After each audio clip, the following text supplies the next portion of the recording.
So here we are talking about problems of urbanization. So we have this large group of immigrants that are coming in, and as a result of where the jobs are, they're settling in the cities.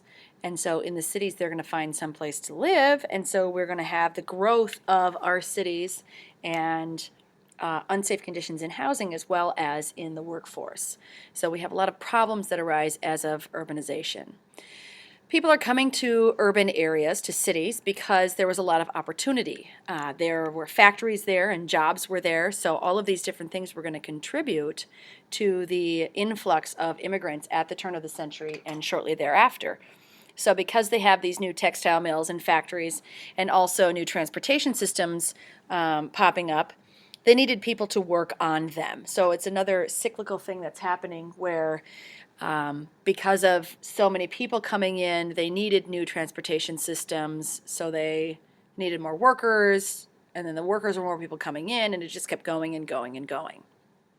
A lot of our early immigrants are going to settle in cities because they aren't necessarily going to go to the South. There aren't jobs for them. We're still dealing with the aftermath of the Civil War and how to employ all of these freed African Americans. So they're going to settle in the cities where there are jobs and factories that will be able to take in the need for their employment. And also they're going to settle in cities because they're going to be able to find other communities of immigrants like themselves. So as a result of this movement to cities, they will be surrounded by other immigrants. It's convenient and it's cheap because they're putting lots of people in one room in a small apartment to be able to have some place to live. And as part of this growth of the cities, we have a lot of ethnic neighborhoods that evolve. If any of you have parents who are from the St. Paul area, my parents grew up in St. Paul, and there was definitely small communities within the large community where, you know, the Germans would settle and the Irish would settle and the Italians would settle. So they came and settled in areas that were populated by people like themselves. So if you look at New York City now, we have, you know, Little Italy and, you know, the Jewish Quarter and Chinatown and those types of things. That's how those types of neighborhoods arose. This is just a picture of some immigrants. Where do you think they're from? What makes you think that? I'm actually thinking that you're going to be answering these out loud to your computer. They are most likely Eastern European immigrants as a result of where we get that clues because of the way that they're dressed. But yeah, they're Eastern European immigrants coming from Ellis Island. We also are moving from country to city because there are jobs in the city. So people are moving there to try and have more job opportunities and places to live. So they're moving because of the lack of need for people on the farm. And that comes with the farming technology and how it's improving with the John Deere and the McCormick and Deere machines. We have now more efficient farm laborers. So the need for, they're more efficient because they have machines. So the need for farm laborers is greatly reduced because they don't have as much work for them to do. It's all being done by machines. So yeah, less laborers were needed because farming was more efficient. I spoke ahead of myself there. My apologies. With all this development in urban areas, we start coming up with urban problems. So first of all, housing is going to be a problem. You can buy a house on the outskirts of town, but then you have to get into town, and we don't have mass transportation yet. So that was a problem, and housing on the outskirts of town was more expensive. You could also rent a room. You could live in a row house, or something that was called a dumbbell tenement. And I'll talk about that when we get to a picture in just a second here. But ultimately what it comes down to is that more people wanted to live in the city because it was more convenient, and so in order to do so, they packed tons of people into small apartments that were very unsafe and unsanitary. A lot of these happen in row houses, which is exactly what it sounds like, rows and rows and rows of housing together. Dumbbell tenements, again, we'll talk about in just a second. And it was very, very unsanitary conditions that these people were living in. There's a picture on the left of a tenement house. So it would be lots of people living in one small room that sometimes had a bed, sometimes had a small closet type space for the parents to sleep, but it ultimately was the whole family all in one room. And then on the right is an actual photograph of a part of an interior bedroom from a tenement house. So they're not clean. Lots of people are shoving into them. Not the best situation. There's a family in their tenement house. You can see on the right there they've got the kitchen area. Probably didn't have running water. And then on the left there, you've got a crib for potentially the youngest member of the family, and everybody else just found a space and slept at night. Here's another family of immigrants living in a tenement house. Again, you can see how many different people are packed into one small space. And this is a picture of a dumbbell tenement. So from the front, that's the left picture there, they were just normal looking buildings, but on the inside you can kind of see that middle grip there, this part right here that looks like the grip of a dumbbell. It'd be a wonky dumbbell because it'd have more weights on one side than the other. But what happened is the families would live on this side or on this side. This would be one kind of apartment here, and this would be, I don't know, another apartment here. But on this center part, this would be a space in between buildings. So right next to this would be another building paired up just like this one.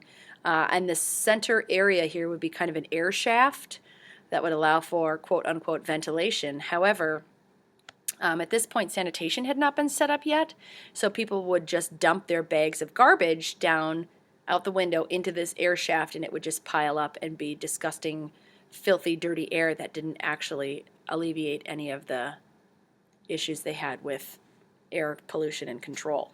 So that's a dumbbell tenement.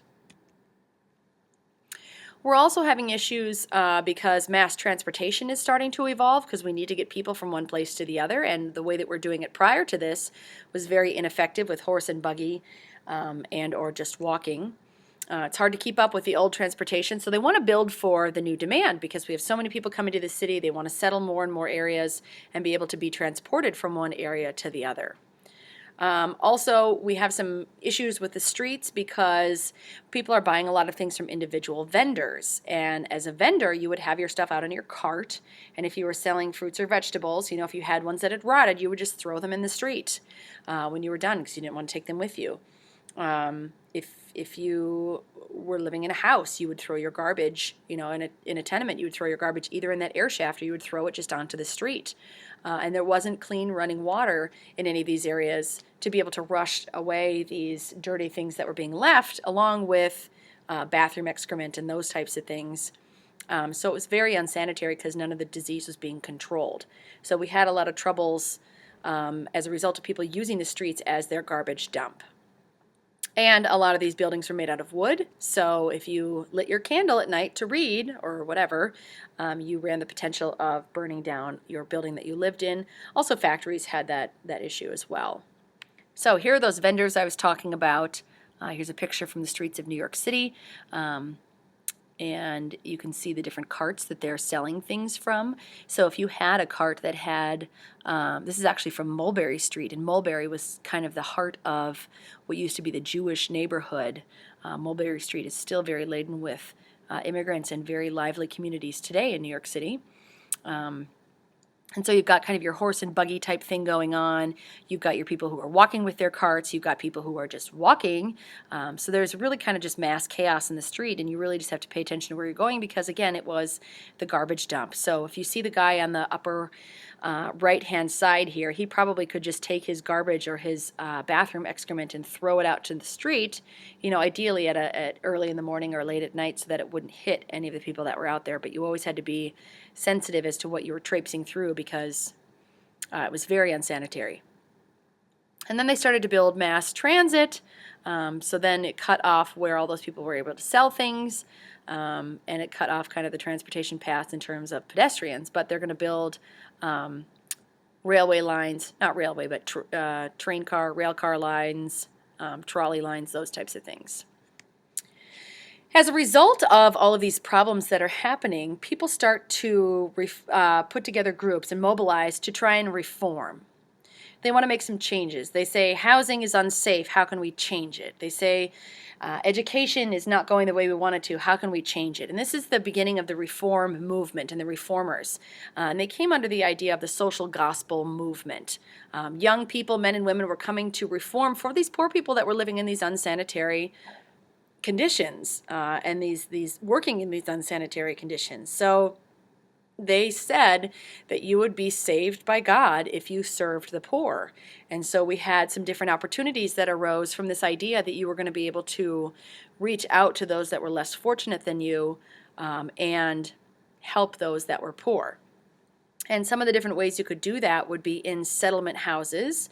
So in these slum type neighborhoods where these tenement houses arose, you would be able to work in a community center. And do things and provide a space for young people to come together to be active, because there certainly was not room in their apartment to be active. If you run around the street, you're going to run, in someone's poop. I don't know.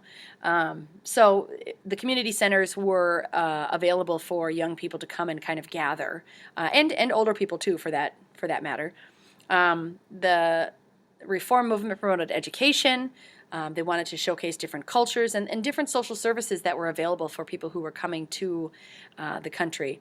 And the reform movement also established a need or a feeling of need among people that we had a responsibility to help these people, these immigrants that have come to this new country and are shoved into, 12 people in one apartment. So as a result of some of this urbanization and industrialization, we have a change in some people who decide that they want to try and reform the way things are and change how we're going about helping people who are coming to the new country as immigrants. So that is the birth of the reform movement, which we'll talk about more in class.